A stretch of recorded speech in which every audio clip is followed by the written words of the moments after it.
কষ্ট করে সারাদিন সিয়াম পালন করবেন, কিন্তু বেনামাজি জেনে নেন আপনি সারাদিন শুধু কষ্টই পাবেন, সন্ধ্যার পরে আপনার একটাও নেকি লেখা হবে না। কারণ বেনামাজির সিয়াম তো দূরের কথা, কোনো ইবাদত কবুল হয় না, কোনো ইবাদত কবুল হবে না। এটা তো দুনিয়াতেও হয় না। আপনাদের মন খারাপ মনে হচ্ছে, কেন মন খারাপ না? আপনার নামাজবিহীন আপনার ইবাদত কবুল হবে না, আপনার মন খারাপ হওয়ার কথা না? বলে কি আমার তো মন খারাপ হবে, এত ইবাদত করি, আমার নামাজ না পড়লে যদি সব নষ্ট হয়ে যায়, আপনার মন খারাপ হওয়ার কথা না? যদি মন খারাপ হয় তাহলে আপনি নামাজ পড়েন। এটা তো দুনিয়া। আপনি হয়তো আমার কথাগুলোকে তুচ্ছ-তাচ্ছিল্য করে ফেলে দিবেন, কিন্তু কিয়ামতের রেজাল্ট কি? কিয়ামতের মাঠে কি হবে?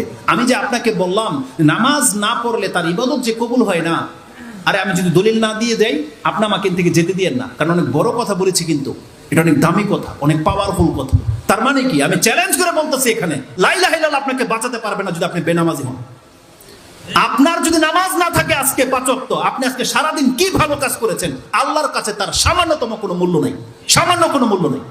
আপনি হাদিস নেবেন, নিয়ে নেন। এই হাদিসটা আবু হুরায়রা রাদিয়াল্লাহু তাআলা তিনি বলতেছেন যে কালা রাসূলুল্লাহ সাল্লাল্লাহু আলাইহি ওয়াসাল্লাম, তিনি বলছেন সামিতু রাসূল সাল্লাল্লাহু আলাইহি ওয়াসাল্লাম ইয়াকুল, রাসূলুল্লাহ সাল্লাল্লাহু আলাইহি ওয়াসাল্লাম বলছেন ইন্না আউওয়ালা মা ইউহাসাবু বিহিল আবদু ইয়াউমাল কিয়ামা আস-সালাহ। এই হাদিসটা ইমাম তিরমিজি কোট করেছে, ইমাম নাসাই কোট করেছে, ইমাম ইবনে মাজাহ কোট করেছে, আবু দাউদে রয়েছে। যেই হাদিসটা আমি আপনার কাছে কোট করব সেম শব্দে তিরমিজিতে আছে এবং সেম শব্দে ইমাম নাসাই তার কিতাবুস সালাতে উল্লেখ করেছে। ইমাম তিরমিজি তার কিতাবুল সালাতের অধ্যায় ২ নম্বর অধ্যায় এনেছেন, হাদিস হচ্ছে ৪১৩, এবং ইমাম নাসাই তার কিতাবুল ৫ নম্বর অধ্যায় সালাতের অধ্যায় এনেছেন, তার হাদিস নাম্বার হচ্ছে ৪৬৫ এবং ৪৬৬ এবং ৪৬৭। এই প্রত্যেকটা হাদিসের মধ্যে এই কথাটাই আছে। কি আছে? রাসূল সাল্লাল্লাহু আলাইহি ওয়াসাল্লাম বলছেন ইন্না আউওয়ালা মা ইউহাসাবু বিহিল আবদু ইয়াউমাল কিয়ামাতি মিন আমালিহি সালাতুহু। কিয়ামতের মাঠে একজন বান্দার কাছ থেকে সর্বপ্রথম তার আমলের যে হিসাব নেওয়া হবে, রাসূল বলছেন সেই হিসাবটা হবে তার নামাজের। আউওয়ালা মা ইউহাসাবু, প্রথম তার হিসাব নেওয়া হবে নামাজের। রাসূলুল্লাহ বলছেন ইজা সালুহাত, যদি কোনো ব্যক্তি তার নামাজকে সংরক্ষণ হেফাজত করে রাখে, ফাকাদ আফলাহা ওয়া আনজাহ, সেই ব্যক্তি ফালাহ পেয়ে যাবে, সেই ব্যক্তি নাজাত পেয়ে যাবে, সেই ব্যক্তি নাজাত পেয়ে যাবে। ওয়ামান ফাসাদাত, আর যেই ব্যক্তি তার নামাজকে ধ্বংস করেছে, ফাকাদে খাবা ওয়া খাসিরা, সেই ব্যক্তি ধ্বংস হবে এবং নিজেকে সে লাঞ্ছিত করে ছেড়ে দিল। এটা ইমাম তিরমিজি এবং ইমাম নাসাই তাদের উভয়ে এই একই শব্দে উল্লেখ করে দিয়েছে যে যেই ব্যক্তি নামাজকে ধ্বংস করে দিয়েছে, কিয়ামতের মাঠে ওর কি ইবাদত, আগে কি করেছে, এটা জিজ্ঞাসা করা হবে না।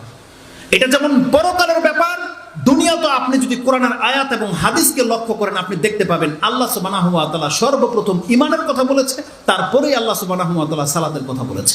সূরা বাকারাতেই দেখেন আলিফ লাম মিম যালিকাল কিতাবু লা রাইবা ফি হুদাল লিল মুত্তাকিন আল্লাযিনা ইউমিনুনা বিল গায়বি ওয়া ইউকিমুনাস সালাহ। কি আছে? যারা পরকালে বিশ্বাসী, মানে গায়েবে বিশ্বাসী। তারপরের জুমলাটা কি? ওয়া ইউকিমুনাস সালাহ, তারা নামাজ কায়েম করবে। পরের জুমলাটা সেম জুমলা লুকমানেও আছে। আল্লাহ সুবহানাহু ওয়া তাআলা কি বলেছেন? আলিফ লাম মিম তিলকা আয়াতুল কিতাবিল হাকিম হুদাও ওয়া রাহমাতাল লিল মুহসিনিন আল্লাযিনা ইউকিমুনাস সালাহ। আল্লাহ বলছেন এই মুহসিনদের জন্য এই কোরআন নাজিল করা হয়েছে। তারা কারা? যারা নামাজ কায়েম করে। প্রথমেই হচ্ছে নামাজ। সূরা মুমিনুনের মধ্যে কি আছে? আল্লাহ প্রথমে বলে দিয়েছে কাদ আফলাহাল মুমিনুন, নাজাত পেয়ে গেল মুমিনরা। কারা তারা? আল্লাযিনা হুম ফি সালাতিহিম খাশিউন। আল্লাহ শুধু একথা বলেনি যে তারা নামাজ পড়ে, আল্লাহ বলছেন শুধু নামাজ পড়ে নয়, বরং তারা তাদের নামাজে বিনয়ী, আল্লাহকে ভয় পায়, নামাজ খুশুখুজুর সাথে নামাজ পড়ে। এটা হচ্ছে মুমিনদের গুণ। মুমিন হতে হলে আপনাকে নামাজে বিনয়ী হতে হবে, যা ইচ্ছা তাই নামাজ পড়লে চলবে না। এই সূরার মধ্যে ৯ নম্বর আয়াতে আল্লাহ কি বলতেছেন? ওয়াল্লাযিনা হুম আলা সালাওয়াতিহিম ইউহাফিজুন। তারা এমন মুমিন যারা তাদের প্রত্যেকটা নামাজকে হেফাজত করে। শুধু পরে আল্লাহ কথা বলেনি, বলছে তারা তাদের নামাজকে হেফাজত করে। হেফাজত